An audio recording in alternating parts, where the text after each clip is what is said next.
Hi, if you've been watching some of the videos I've been posting lately, I've been talking about this subject of being a Chief Excitement Officer. And I was just listening actually to a conversation that was taking place at Stanford University, and the key discussion point for the whole panel was the whole issue of how do companies generate ideas. And of course, there's the startup side, there's also the side of how can we inspire and inject innovation within companies. And then when you look at the executive team and you take a look at the top executive careabouts for 2018, you'll find that most of them are thinking about digital transformation, what that will do for their business. They're also trying to think about how can we continue to build very strong teams, how to motivate them, how do we stay differentiated from other players in the marketplace, how do we continue to align our business, and how do we work across our typical silos, make sure that we are really crossing the aisles, crossing the boundaries, and really making sure that we're working across the organization. And as I reflect on all of these topics, I think the idea of really becoming a Chief Excitement Officer really solves most of these problems, if not all of them. The reason is, and I like to kind of point to this book that we published back in September 2017, Leslie and myself, about this whole idea of creating meaning for people in an organization. And one of the key executives that we spoke with, his name is Naidu Cubain. He is the president of High Point University. The one thing that actually resonated for me from this long conversation about how he was able to come into his alma mater university and really generate so much more goodness for the university in terms of the number of students, the number of donors, the money that's coming in the organization, the number of jobs that were created, the number of classes, programs. Incredible expansion for the organization happened primarily because this leader stepped in. And then the one thing he tells you that he did really well and he believes very strongly in is this whole idea of building capacity.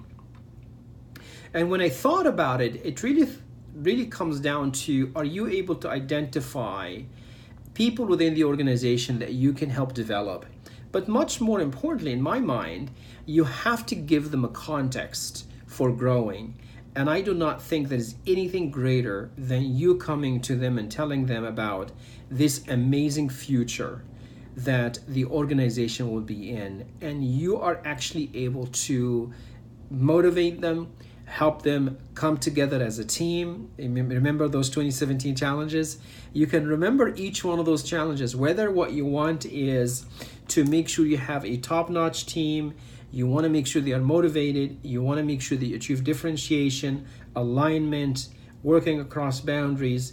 All of those challenges, in my mind, can be solved if the leadership team is able to develop a compelling vision for the future. And that vision is driven by their understanding of the marketplace, their understanding of where the customers' careabouts are going, not just now, not 6 months from now, but a year out, 2 years out.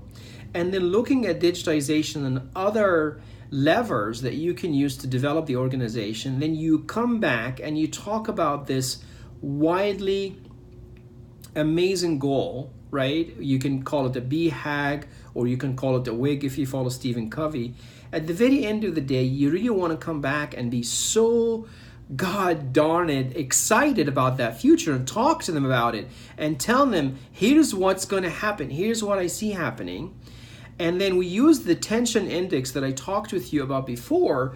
When we take that idea and we put it to the test, we go around the organization and tell them what that idea is. We tell them what that vision is, and we work with them day in and day out to really expand that idea into a much bigger, much more strategic idea that is going to solve many problems for the business, if that's what we're targeting. But much more excitingly, if we actually come up with ideas, not for existing problems, because that's a given. You're going to have to solve some of the existing problems, but much more exciting when you come to us with something that is 10 times better than where we are today, and we are able to work together, rally around you, bring the whole team together, right? It's almost like now we're standing around that campfire and you are able to tell us an amazing story about what that future looks like. And then all of a sudden we have this exciting future to look up to, and every one of us comes to work with that excitement because you've been able to paint a picture for each one of us to see where you're going, where you're taking us, what the meaning of it all is going to be for not just for us but also for our customers, and how we can see ourselves not only in the destination but also in the journey, in the activities and the projects and the initiatives that we will be participating in, so that we can drive a whole lot more connection across the white space in the organization and create a lot of value. Because that's the one thing that I believe sustains any organization, is how much value are you able to create, and how constantly are you able to think about how can we 10x that value and stay ahead of the customer care abouts, stay ahead of our employee care abouts, stay ahead of our partner care abouts, and really deliver a lot of value for the organization. So the question that could be on your mind, again, if you are a manager, a director, a VP, an executive who is thinking about how they can drive such energy in their organization, I think there are lots of options. One is you could already have an innovation program, and you need to coach the team that's working on that innovation program to really expand their horizon and think about how can we 10x each one of these ideas that we're thinking of. And that's where I come in and I coach these teams to really expand the thought process of validating the idea and seeing the idea in a much more strategic way. Or you could work with me and I can work with your team to actually inject a whole innovation program within the organization so that you can actually tap into the power of that collective intelligence within the organization. The third option is to have me and my colleagues work with your leadership team to develop those inspiring visions, and much more importantly, be able to come and tell the right story to the rest of the organization, and tell it in a way that is so invigorating, that is so passionate, that is so exciting, to the point that everybody sees what that vision looks like, they see what that future looks like, and they can't wait to get there. Make sure we connect if any of those areas seem to be a good starting point for you.